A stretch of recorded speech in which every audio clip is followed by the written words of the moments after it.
ભાવનગરના કાળિયાબીડ સિદ્સર વોર્ડમાં કાળિયાબીડ ખાતે લોકસભાના ભાજપના ઉમેદવારનું કાર્યાલય ખુલ્લું મુકાયું હતું। આ સમયે ક્ષત્રિય સમાજના યુવાનોએ અચાનક આવીને કાળા વાવટા બતાવી હોબાળો મચાવ્યો હતો। જો કે આ સમયે પૂરતો પોલીસ બંદોબસ્ત હોવાથી યુવાનોને હોબાળો કરતા અટકાવ્યા હતા। એક તરફ કાળિયાબીડ સિદ્સર વોર્ડના કાર્યાલયના ઉદ્ઘાટનમાં વિશાળ સંખ્યામાં આગેવાનો કાર્યકરો ઉપસ્થિત હતા। દીપ પ્રાગટય સહિતનો કાર્યક્રમ શરૂ હતો ત્યારે ક્ષત્રિય સમાજના યુવાનોએ રૂપાલાની વિરોધમાં સૂત્રોચ્ચાર કર્યા હતા।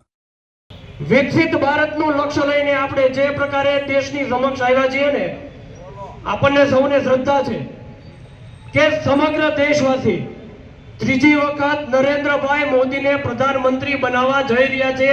આ લખાયેલું સત્ય છે। કેટલા મત મળ્યા, આખા રાજ્યનો કેવડો ટોટલ છે, આખા દેશનો ટોટલ કેવડો છે, એનું આખું વિશ્વ નોંધ લેવાનું છે મિત્રો। એ ચૂંટણી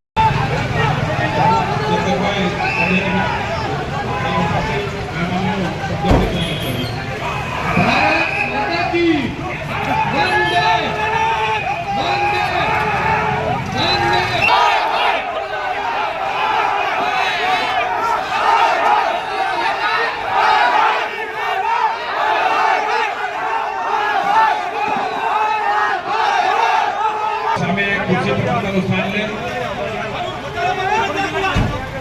બાકીના બધા સાઈડથી સાઈડ આપણે આગળ લઈ જાઓ।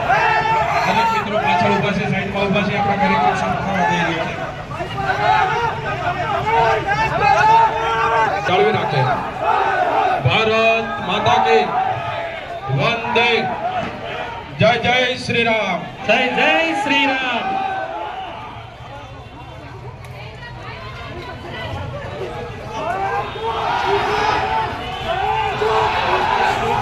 ભારત માતા કી જય। જીતુભાઈ વાઘાણી, આપણા મામલતદાર શ્રીઓ અલ્પેશભાઈ, નરેશભાઈ, હર્ષભાઈ, પછી સંયોજક હરીશભાઈ,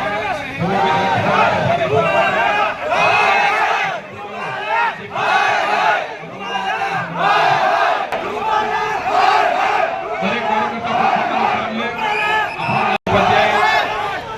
કાળિયાબીડ વોર્ડના પ્રભારી હાર્દિક